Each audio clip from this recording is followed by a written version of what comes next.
السلام عليكم ورحمة الله. ما زلنا أيها الأحبة مع سورة الرعد، والنهاردة بإذن الله سبحانه وتعالى هنتكلم عن موضوع برضو مهم في معرفتنا لسورة الرعد. هنتكلم بإذن الله سبحانه وتعالى عن موضوع علاقة سورة الرعد بسورة يوسف، وعلاقة سورة الرعد بسورة إبراهيم. وزي ما احنا قلنا قبل كده إن كل سورة في القرآن ترتيب معجز، تلاقي كل سورة مرتبطة بالسورة اللي بعدها، ومرتبطة بالسورة اللي قبلها، ومرتبطة بالقرآن ككل. كل آية مرتبطة بالآية اللي قبليها، مرتبطة بالآية اللي بعديها. سبحان الله، تناسق عجيب. تعالوا نشوف كده النهاردة إيه علاقة سورة الرعد بسورة يوسف وسورة إبراهيم اللي قبليها واللي بعديها. في نهاية سورة يوسف يقول الله سبحانه وتعالى: ذلك من أنباء الغيب نوحيه إليك وما كنت لديهم إذ أجمعوا أمرهم وهم يمكرون وما أكثر الناس ولو حرصت بمؤمنين. ذلك من أنباء الغيب نوحيه إليك، في أي شيء في كتاب الله سبحانه وتعالى.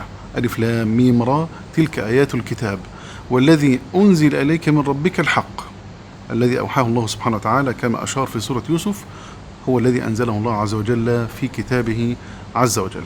يبقى تلك آيات الكتاب والذي أنزل إليك من ربك الحق ولكن أكثر الناس لا يؤمنون في سورة يوسف، وما أكثر الناس ولو حرصت بمؤمنين. وكذلك التناسق ما بين قول الله سبحانه وتعالى تلك آيات الكتاب والذي أنزل إليك من ربك الحق، وبين قوله سبحانه وتعالى ما كان حديثا يفترى ولكن تصديق الذي بين يديه في آخر سورة يوسف. في آخر سورة يوسف يقول الله سبحانه وتعالى: وكأي من آية في السماوات والأرض يمرون عليها وهم عنها معرضون. وبعدين تيجي سورة الرعد تفصل لك بعض تلك الآيات: الله الذي رفع السماوات بغير عمد ترونها ثم استوى على العرش، إلى آخر تلك الآيات التي تحدثنا عنها في اللقاء قبل الماضي. في آخر سورة يوسف يقول الرب سبحانه وتعالى: أفأمنوا أن تأتيهم غاشية من عذاب الله أو تأتيهم الساعة بغتة وهم لا يشعرون. وتيجي سورة الرعد تؤكد على نفس المعنى: ويستعجلونك بالسيئة قبل الحسنة وقد خلت من قبلهم المثلات. هم بيستعجلوا بالعذاب، أفأمنوا أن تأتيهم غاشية من عذاب الله أو تأتيهم الساعة بغتة وهم لا يشعرون. في سورة الرعد يقول الله سبحانه وتعالى: ويقول الذين كفروا لولا أنزل عليه آية من ربه إنما أنت منذر ولكل قوم هاد. وتيجي سبحان الله سورة يوسف في آخر السورة: قل هذه سبيلي أدعو إلى الله على بصيرة أنا ومن اتبعني. يعني ما أنا إلا داعي إلى الله سبحانه وتعالى، إنما أنت منذر ولكل قوم هاد. وفي آخر سورة الرعد أيضا يقول الله سبحانه وتعالى: كذلك أرسلناك في أمة قد خلت من قبلها أمم لتتلو عليهم الذي أوحينا إليك. نفس المعنى: إنما أنت منذر ولكل قوم هاد، قل هذه سبيلي أدعو إلى الله على بصيرة أنا ومن اتبعني وسبحان الله وما أنا من المشركين. في آخر سورة يوسف يقول الرب سبحانه وتعالى: حتى إذا استيأس الرسل وظنوا أنهم قد كذبوا جاءهم نصرنا فنجي من نشاء ولا يرد بأسنا عن القوم المجرمين. حكاية الحق والباطل. ثم تأتي سورة الرعد تؤكد على نفس المعنى.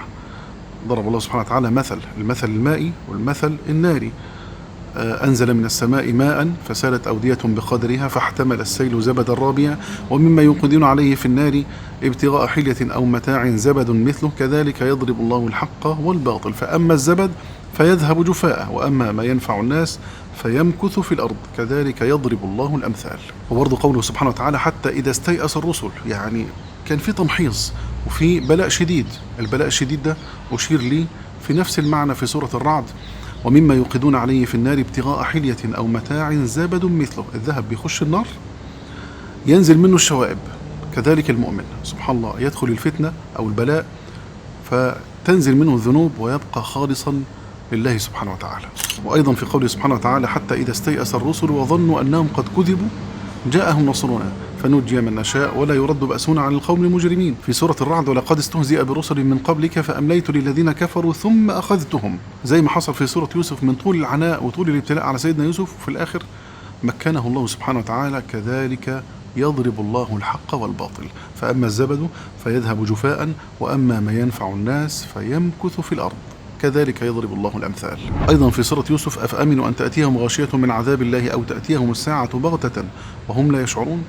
تيجي برضو سورة الرعد تؤكد على المعنى نفسه: هو الذي يريكم البرق خوفا وطمعا وينشئ السحاب الثقال ويسبح الرعد بحمده والملائكة من خيفته ويرسل الصواعق فيصيب بها من يشاء وهم يجادلون في الله وهو شديد المحال.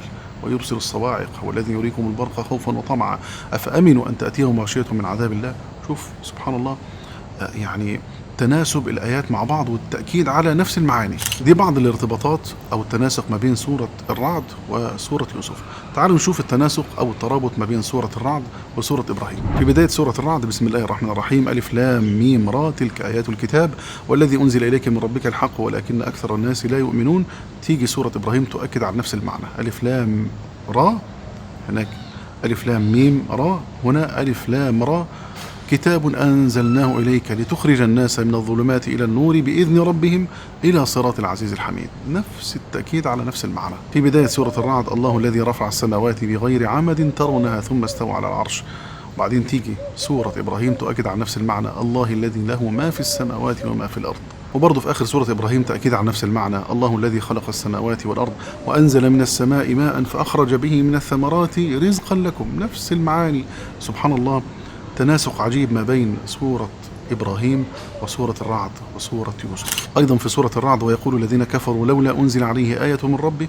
تيجي سورة إبراهيم أيضا تؤكد على نفس المعنى بتناسق عجيب: وما أرسلنا من رسول إلا بلسان قومه ليبين لهم فيضل الله من يشاء ويهدي من يشاء. أيضا في أواخر سورة الرعد: ويقول الذين كفروا لولا أنزل عليه آية من ربه قل إن الله يضل من يشاء ويهدي إليه من أناب. وبعدين يجي شوط الجدال في سورة إبراهيم: ألم يأتكم نبأ الذين من قبلكم قوم نوح وعاد وثمود والذين من بعدهم لا يعلمهم إلا الله جاءتهم رسلهم بالبينات فردوا أيديهم في أفواههم وقالوا إنا كفرنا بما أرسلتم به وإنا لفي شك مما تدعوننا إليه مريب. قالت رسلهم أفي الله شك، إلى آخر الآيات. سورة الرعد: وهم يجادلون في الله وهو شديد المحال.